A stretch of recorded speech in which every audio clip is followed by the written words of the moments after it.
सबको नमस्कार। मैं doctor Mukul Bhangraj, assistant professor, commerce faculty, the graduate school college for women. मैं आपको पीजी सेमेस्टर थर्ड, जिसमें सब्जेक्ट है बिजनेस एनवायरनमेंट और टॉपिक है टूल्स ऑफ मॉनेटरी पॉलिसी, मैं इसके अंतर्गत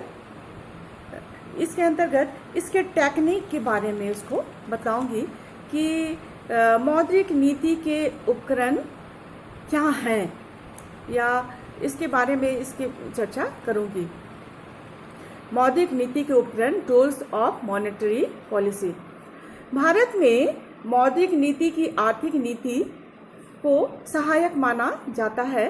यही कारण है कि भारत में मौद्रिक नीति के उद्देश्य आर्थिक नीति से भिन्न होते हैं, बल्कि एक अभिन्न अंग के रूप में भी होते हैं।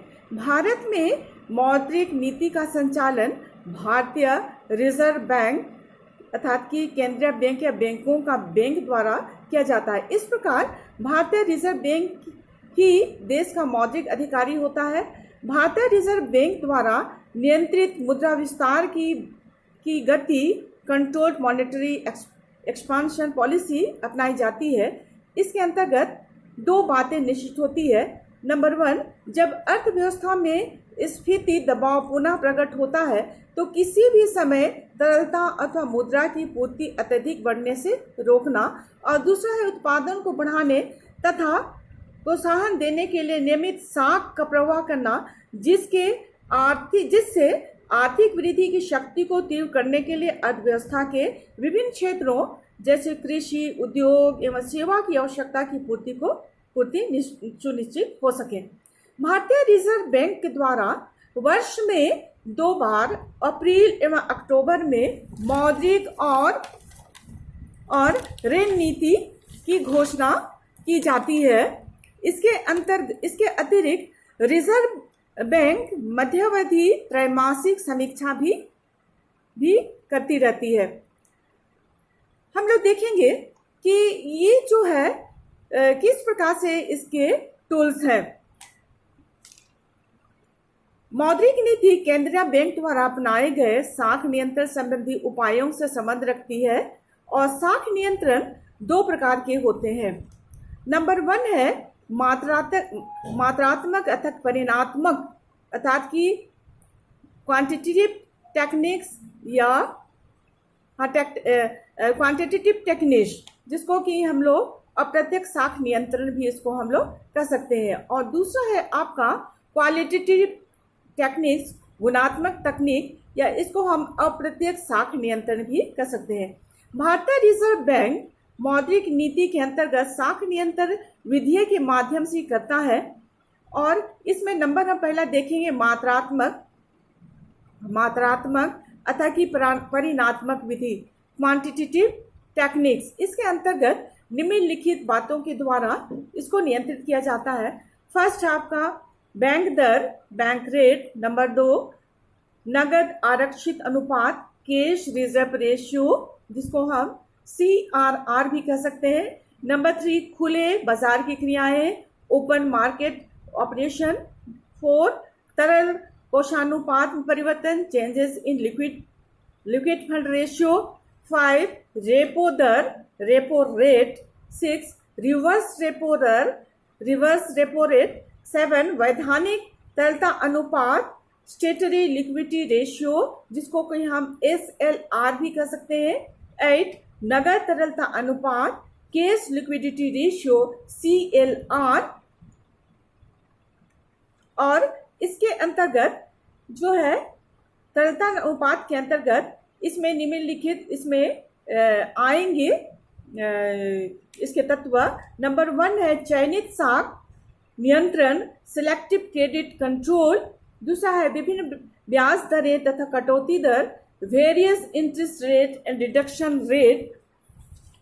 तीसरा है साख का संभाजन, रैशनिंग ऑफ क्रेडिट फॉर प्रचार, पब्लिसिटी, प्रसार या प्रोपोगंडा।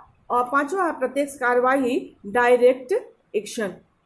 ये जो पहला जो टेक्निक है परिणात्मक या आपका मात्रात्मक साख नियंत्रण, ये किस तरह से होगा।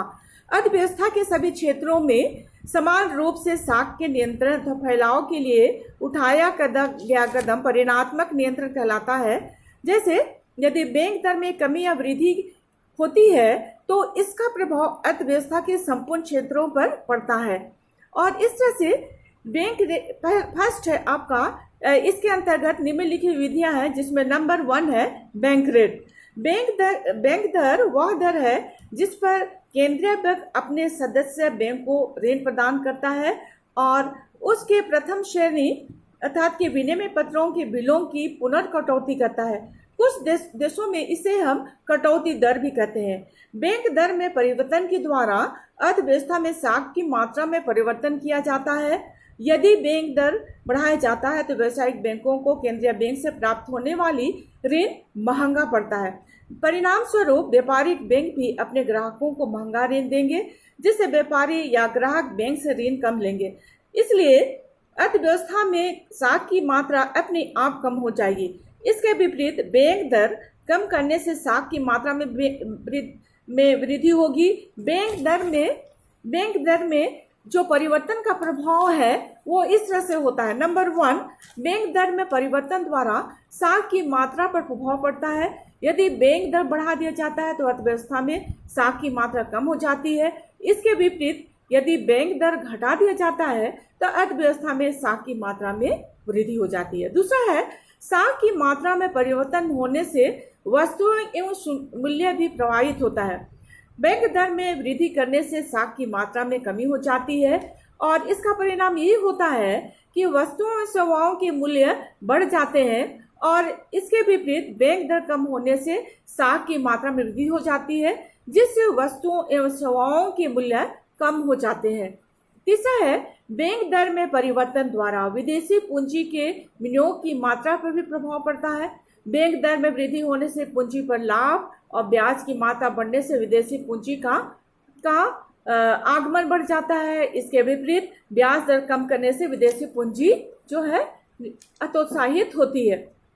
चौथा है, विदेशी पूंजी के आवागमन के फलस्वरूप और बैंक दर द्वारा साख की मात्रा में परिवर्तन होने से उत्पादन एवं आयात निर्यात में परिवर्तन के कारण देश की मुद्रा विनिमय दर भी परिवर्तन हो जाती है, उसमें बदलाव आ जाता है।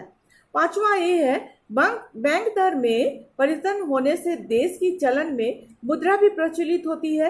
यदि बैंक दर बढ़ा दिया जाता है तो साख की मात्रा कम हो जाती है और इसके विपरीत बैंक दर घटाने से साख की मात्रा में वृद्धि हो जाती है तथा मुद्रा की चलन की मात्रा में भी वृद्धि हो जाती है।